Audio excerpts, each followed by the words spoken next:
Hey there guys, how are you? So let me say this. I really enjoy the Mummy movie. This one right here. Now let's talk about this one.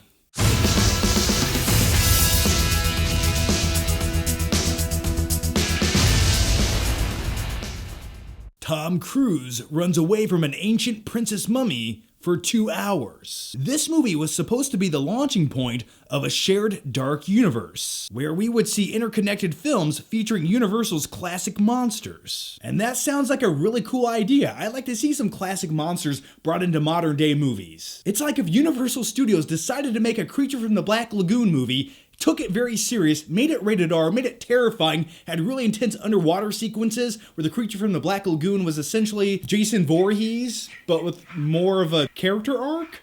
Yeah, that sounds good. I'd go see that shit. But here's the problem. When it comes to Universal Studios, over the last couple of years, they've tried to reboot these classic characters into modern day movies. And the last few monster movies that they made were very underwhelming and sort of sucked. And now they're trying once again with The Mummy.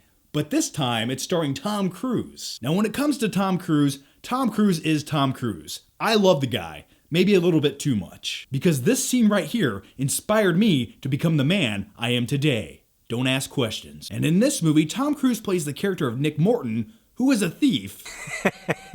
He's a thief. They almost wrote the character around Tom Cruise to be just like Tom Cruise. So you don't see a character, you just see Tom Cruise running away from a mummy for 2 hours in this movie. Now I know, it sounds like I'm complaining about this movie. It couldn't have been that bad, John. And it's not like the movie was atrocious. I do have some positives, but first let me keep complaining and giving you negatives about the movie. So here we go. This movie was directed by Alex Kurtzman, who produced movies like this and wrote movies like this. And going into this movie, that doesn't give you a lot of faith, but he has directed a few other movies, and judging by the visuals, I was like, it could be a good movie. It could be a fun, entertaining blockbuster movie where I just shove popcorn into my mouth, eat Sour Patch Kids, and forget about life for a couple of hours. But as far as the direction of this movie goes, it felt like they wanted to make 4 different movies, and they just decided at the last second to combine all 4 of those ideas into one movie, and the tone is all over the place. This movie definitely wants to be a big summer blockbuster movie, but also tries to interject a love story, a horror film, an action and adventure. This movie attempts to do so many things,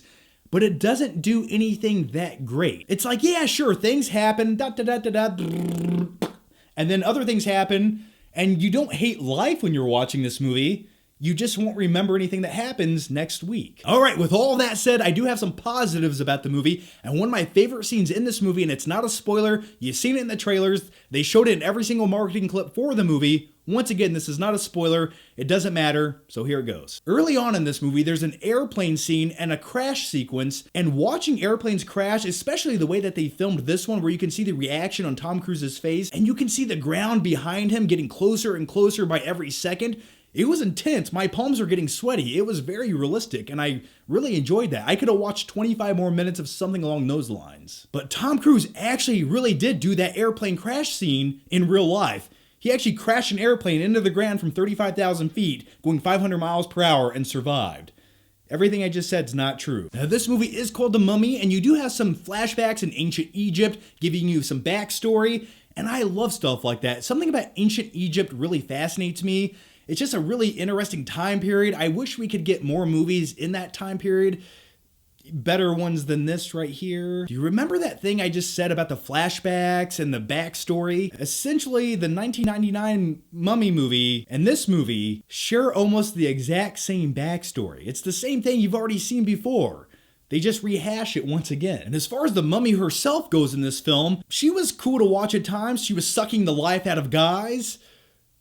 That just sounds weird. I was like, that's pure evil. Let's run away. Come on, Tom Cruise. Now, before I give you my final flicking thoughts, the last thing I want to say about this movie is this movie has a lot of comedy, and some of it's funny. It's very cliched, those one-liners that big blockbuster summer movies try to put in there, and I have no problem with that. I love comedy in big action movies. It works. But at other times in this movie, characters will make these really witty one-liners. It's almost like there's a pun, and then to get a laugh or an audience reaction, the other character has to go, like with a stupid, goofy face. It just really takes you out of it. And they probably do stuff like that for international audiences who might not get the same joke that's written for American audiences. That way, if someone makes a goofy face, they know to laugh. I don't know. That's how Hollywood works nowadays. And oh yeah, there's also an imaginary character that Tom Cruise keeps envisioning. Well, he's not imaginary. At one point in the movie, he's real, but he becomes imaginary to Tom Cruise like Drop Dead Fred. And Drop Dead Fred in this movie, every time he was on screen, I was thinking to myself, how's this happening? Why did they do this? It's just taking me out of the movie every time. Now, here are my final flicking thoughts on The Mummy. This movie did not know what it wanted to be. I understand that this movie was supposed to be the launching point for the Dark Universe and upcoming movies, but I don't think it does a very good job of setting all of that up to get me excited to see more movies in this universe. But I will say on a positive note, one of the best things about this movie was the segment with Russell Crowe's character, Dr. Jekyll. I could have used more of that. It was probably the most interesting part of the entire movie. If they would have just made a movie catered around Dr. Jekyll, give me that. That seems more fascinating. I'm going to give this movie, a C-. If it's a rainy, cold night and the movie's on Netflix and you watch it at 2 o'clock in the morning while eating some stale popcorn, you're not going to hate your life. You might be able to fall asleep to the movie, but it's just wasted potential. It's wasted Tom Cruise, if you ask me. He's a thief. All right, guys, that's my take on this movie, and I'm sorry if I sounded very negative towards this movie. I guess I'm just getting to a point in my life or this summer season where I'm just so tired of movies that cost hundreds of millions of dollars. They have all this talent behind them, and they just somehow can't execute a decent, memorable movie. It's just...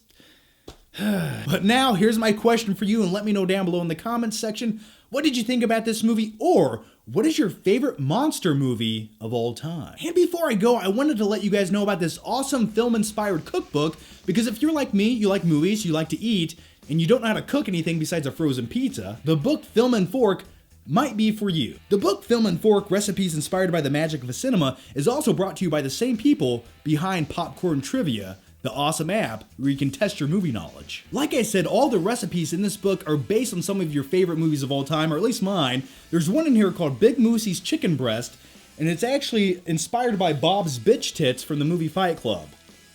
I want to make that right now. Like, that makes me want to eat chicken breast. Anybody else? You have recipes for movies like Jaws, Halloween, The Breakfast Club. Get to the lamb choppas. Get to the lamb choppas! Yeah, it's lamb chops. It's a recipe inspired by the movie Predator. Haha, they have it! Not Your Mother's Milk, a recipe inspired by Mad Max Fury Road. If you want to drink mother's milk, check it out. So if you guys like movies and you guys like eating interesting things based on movies, definitely check out the book Film and Fork. I'll put all the links down below. You guys can buy the hardback book or just get it on Kindle. Whatever you want, all links down below. Check it out. As always, guys, thanks for watching. Make sure you subscribe, and I'll see you next time.